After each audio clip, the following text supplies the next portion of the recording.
छत्तीसगढ़ में भाजपा की सरकार आने के बाद जिस तरह से माओवादियों ने अपनी आतंकी गतिविधियों को अंजाम दिया है, उससे एक बार फिर यह स्पष्ट होता नजर आ रहा है कि माओवादी पूरी तरह से बौखलाए हुए हैं। बस्तर में उनका जल्द ही सफाया होने वाला है। यही कारण है कि माओवादी तिलमिलाहट में एक के बाद एक अलग अलग तरह की घटनाओं को अंजाम दे रहे हैं। जिस दिन सीएम शपथ ग्रहण ले रहे थे, उसी दिन माओवादियों ने नारायणपुर में एक आतंकी घटना को अंजाम दिया। इसके अलावा लगातार माओवादी किसी न किसी घटना को अंजाम दे रहे हैं। इसी सप्ताह माओवादियों ने बीजापुर में एक जनजातीय युवक की हत्या कर दी।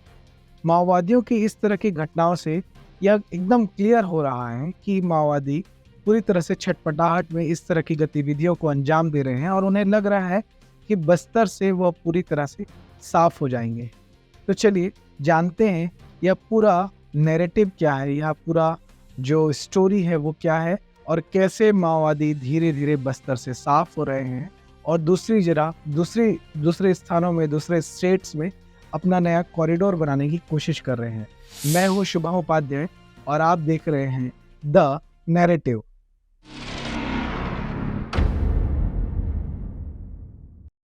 छत्तीसगढ़ बीते 4 दशकों से कम्युनिस्ट आतंकवाद अर्थात नक्सलवाद का दर्द झेल रहा है। इन 4 दशकों में छत्तीसगढ़ की धरती माओवादियों के द्वारा की गई नृशंस हत्याओं और आतंकी हमलों से कई बार कांप उठी। चाहे वो ताड़मेटला का किया गया देश का सबसे बड़ा माओवादी आतंकी हमला हो, जिसमें हमारे 76 जवान वीरगति को प्राप्त हुए थे, या मिनपा और अरनपुर में किए गए अन्य हमले हो जहां माओवादियों ने अपनी आतंकी घटना को अंजाम दिया था।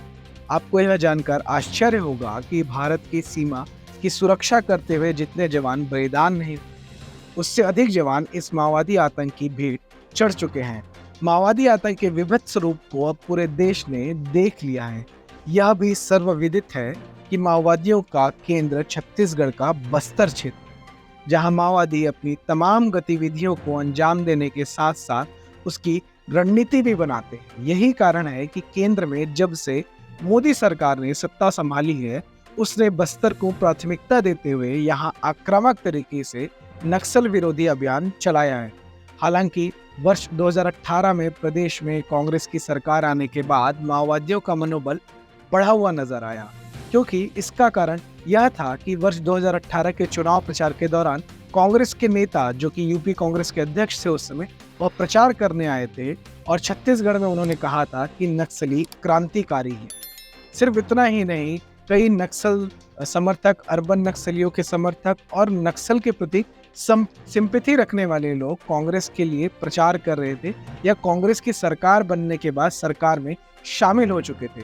जब तक प्रदेश में कांग्रेस की सरकार रही, तब तक उन्होंने अपने संगठन को विस्तार देने में, अर्थात माओवादी संगठन ने अपने संगठन को विस्तार देने में कोई कसर नहीं छोड़ी। एक तरफ जहां कोरोना काल में पूरी दुनिया बंद पड़ी थी, भारत में लॉकडाउन हुआ था, कहीं भी आवाजाही बंद थी, उस समय जब माओवादी संगठन पूरी तरह से बैकफुट में जाता हुआ दिखाई दे रहा था, उस समय भी कांग्रेस की सरकार के रहने के कारण माओवादी गांव-गांव में बच्चों की और युवाओं की भर्तियां कर रहे थे। जो बच्चे स्कूल से, जो युवा कॉलेज से और नौकरी से अपने घर की ओर लौटे थे लॉकडाउन में, उन्हें माओवादी संगठन अपने आतंकी संगठन में शामिल करने के लिए अलग अलग रणनीति बना रहे थे और उसे एग्जीक्यूट कर रहे थे जमीन। यह सारी चीजें कांग्रेस सरकार के रहते छत्तीसगढ़ में और बस्तर में हो रही थी। सिर्फ इतना ही नहीं, माओवादियों ने बड़े सम्मेलनों को अंजाम दिया, बड़े सम्मेलन आयोजित किए, बड़ी बैठकों को आयोजित किया। ये सारी चीजें माओवादी बस्तर में कर रहे थे जब छत्तीसगढ़ में कांग्रेस की सरकार थी। और इन्हीं सभी गतिविधियों के चलते जहां बीते 5 वर्षों में चुन चुनकर जनप्रतिनिधियों की हत्याएं हुई, इसमें कई जनप्रतिनिधि ऐसे थे जो भाजपा से जुड़े हुए थे या भाजपा के नेताओं की हत्याएं की गई, और दूसरी ओर माओवादी संगठन ने अपने आप को मजबूत करने के लिए भी कई तरह की रणनीतियों को ग्राउंड पे उतारा।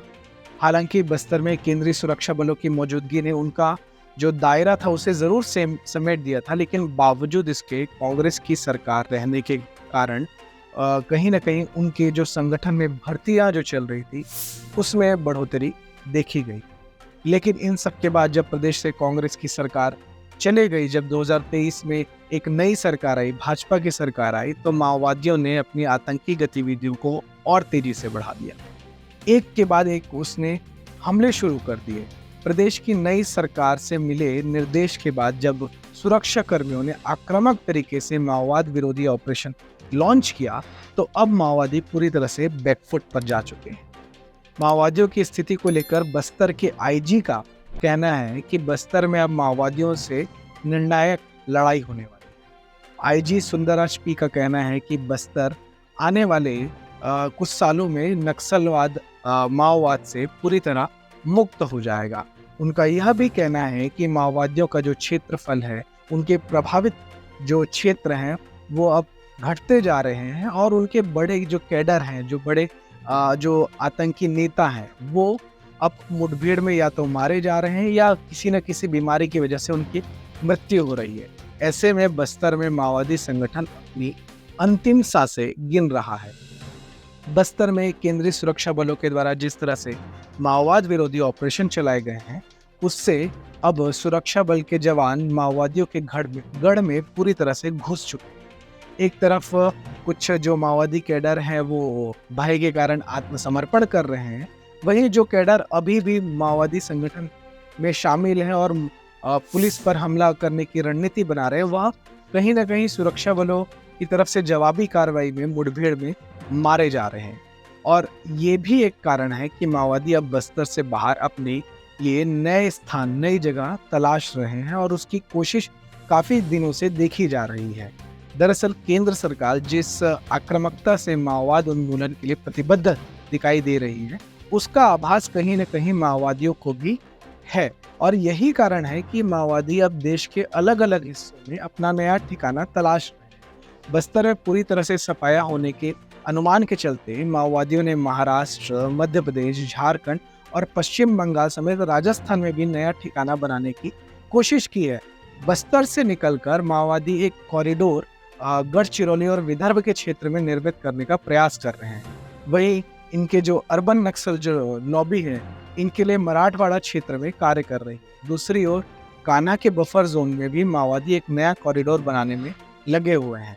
वहीं जो मैकाल पर्वत श्रेणी है, जो छत्तीसगढ़ का कवर्धा से लगा हुआ क्षेत्र है, उस मैकाल पर्वत श्रेणी से लगे मध्य प्रदेश के मंडला, डिंडौरी और बालाघाट से लेकर अमरकंटक और कान्हा चाणक्य क्षेत्र में भी माओवादियों ने अपनी उपस्थिति दर्ज कराई है। वहीं छत्तीसगढ़ के उत्तरी क्षेत्र जो कि झारखंड के बूढ़ा पहाड़ से कनेक्टेड है, उन क्षेत्रों से भी माओवादियों का लगभग पूरी तरह सफाया हो चुका है, जिसके चलते अब माओवादी झारखंड और पश्चिम बंगाल के सीमावर्ती क्षेत्र में पैठ बनाने की कोशिश कर रहे हैं। झारखंड की सीमा से लगे पश्चिम बंगाल के पुरुलिया क्षेत्र से हाल ही में एक माओवादी की गिरफ्तारी ने इसकी पुष्टि भी की है। दरअसल गिरफ्तार माओवादी ने गिरफ्तारी के बाद सुरक्षा बलों के सामने, पुलिस के सामने जो बयान दिया है, उससे यह चीज़ समझ आई है कि माओवादी इस क्षेत्र में अपना नया ठिकाना तलाश रहे हैं। लेकिन इन सबसे बड़ी बात जो दिलचस्प है वो निकलकर इस जगह से आई है, इस गिरफ्तारी के बाद आई है, वो यह है कि माओवादी पश्चिम बंगाल के जिस क्षेत्र में अपनी पकड़ बनाना चाहते हैं, वह वास्तव में कोई वन्य क्षेत्र या जनजाति बाहुल्य क्षेत्र ना होकर इस बार वह एक मुस्लिम बाहुल्य क्षेत्र है। दरअसल यह पूरा जो बस्तर से निकलकर अलग अलग क्षेत्रों में अपनी पैठ बनाने का या नया कॉरिडोर बनाने का जो प्रयास हम देख रहे हैं माओवादियों की ओर से, वो पूरा एक नया पैटर्न है। और यह पैटर्न जो अलग अलग राज्यों के सीमावर्ती क्षेत्र में दिखाई दे रहा है, इससे स्पष्ट समझ आ रहा है कि माओवादी एक नया कॉरिडोर तलाश कर रहे हैं। दरअसल माओवादी इन सीमावर्ती क्षेत्रों में अपनी पैठ या कॉरिडोर इसलिए भी बनाते हैं ताकि वह एक राज्य में किसी घटना को अंजाम देकर आसानी से दूसरे राज्यों की ओर भाग सके। एक राज्य में किसी भी तरह की आतंकी गतिविधियों को करने के बाद वो दूसरे राज्य में शरण ले सके या छिप सके।